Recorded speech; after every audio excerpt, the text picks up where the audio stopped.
Hello everybody and welcome to Mr. Finn's Fish.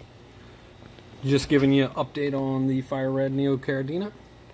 These guys are reproducing like mad in here. They are just going bonkers.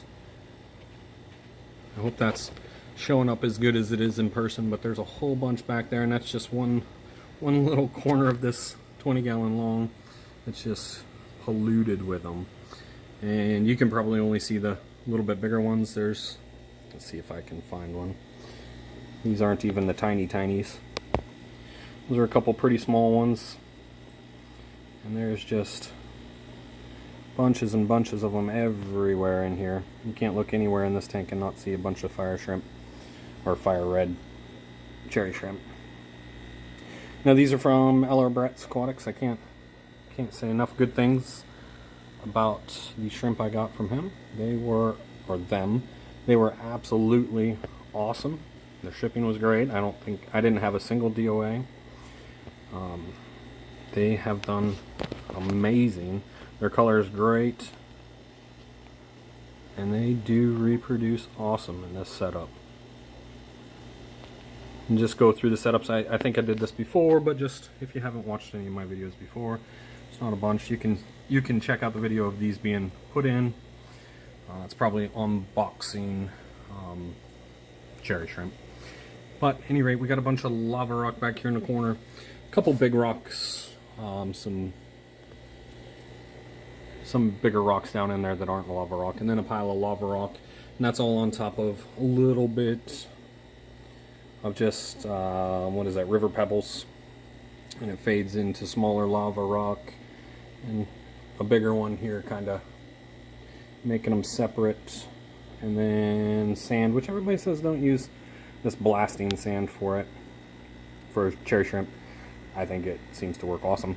And then we have, in this tank, we have willow moss that I got from L.R. Bretz as well.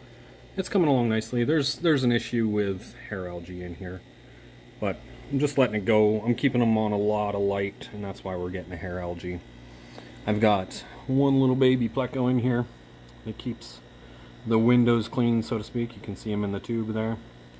And then a whole bunch of snails so that I can feed rather heavily in this 20 long, do some water changes, and that's what I'm doing right now. Just took a little bit of water out. I got the green jades down below that just changed out water, or just emptied out water. The yellows up top, and then I'm going to do the blues up there as well.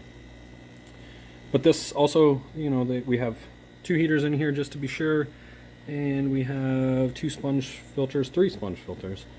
Not necessary, it's overkill, but I like to keep extra sponge filters on hand in case I need to set up an emergency tank, which I did the other day. I need to post that video. I put a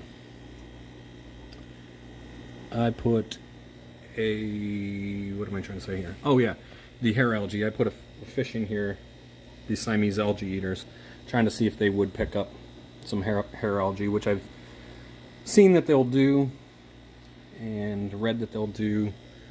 I've never relied on fish to get rid of algae, but I'm kind of trying to grow it in this circumstance.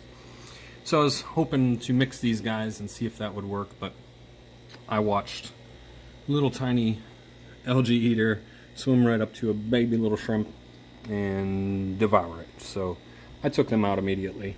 I figure I can live with hair algae rather than let the Siamese algae eaters have a smorgasbord on the tiny little shrimp that are in here.